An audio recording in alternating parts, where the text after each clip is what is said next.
మా అందరూ కూడా దయచేసి నిశ్శబ్దంగా ఉండండి. మనకి ఉజ్జయినిలో మహాపుణ్యక్షేత్రము మనందరికీ కూడా తెలుసు. రండి ఇట్రండి, మీరు ఇక్కడ ఉంటే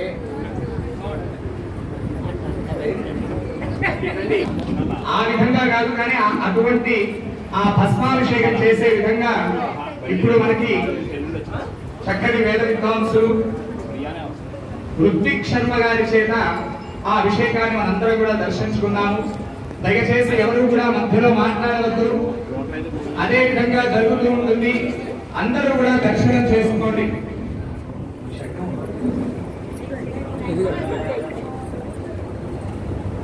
ధమరుకాలు ఎవరి దగ్గర ఉన్నారు? ఇందాక ఇచ్చినది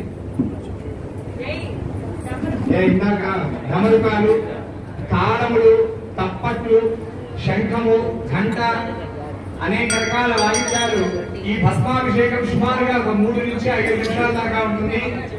అందరూ కూడా చక్కగా దర్శించుకోండి. ఈ మధ్యలో అందరూ కూడా నమశివాయ అనే పంచాక్షరి, ఓంకారం లేకుండా నమశివాయ అనే పంచాక్షరి మహామంత్రాన్ని అందరం కూడా చక్కగా పఠిద్దాము. ఓం నమశివాయ, నమశివాయ.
చేసుకున్నట్లుగా అనిపించింది. దానికి కారణము స్వామివారి ఉప కవాటము ఇత్తడితో చక్కగా స్పష్టంగా తయారు చేసి, అలానే స్వామివారికి త్రినేత్రము, రజత త్రినేత్రము మన స్వామి సాంబసదాశివ స్వామి వారికి అందజేసినటువంటి వారు వేముల రాంబాబు గారు, ధర్మవతి శకుంతల గారు, అలానే రజత త్రినేత్రాన్ని ధరించినటువంటి వారు.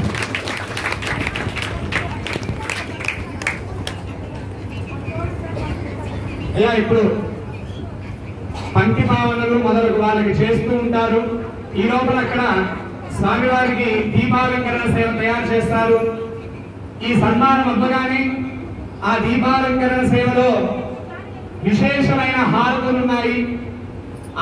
అష్టోత్తర శత హారతులు, బిల్వహారతి, నందిహారతి మొదలు అనేక హారతులు ఉన్నాయి. అవన్నీ కూడా మనం చక్కగా దీపమాల తరుణ సేవతో దర్శించుకొని అనంతరము కూడా మహా అన్నప్రసాద సంతర్పణ కార్యక్రమంలో మనం అందరం పాల్గొన్నాము. చివరికి వచ్చాము. దయచేసి అందరూ కూడా కొంచెం సంయమనంతో ఉండి ఈ కార్యక్రమాన్ని దిగ్విజయం చేయవలసినదిగా ప్రార్థన. హర నమ పార్వతీ పతయే.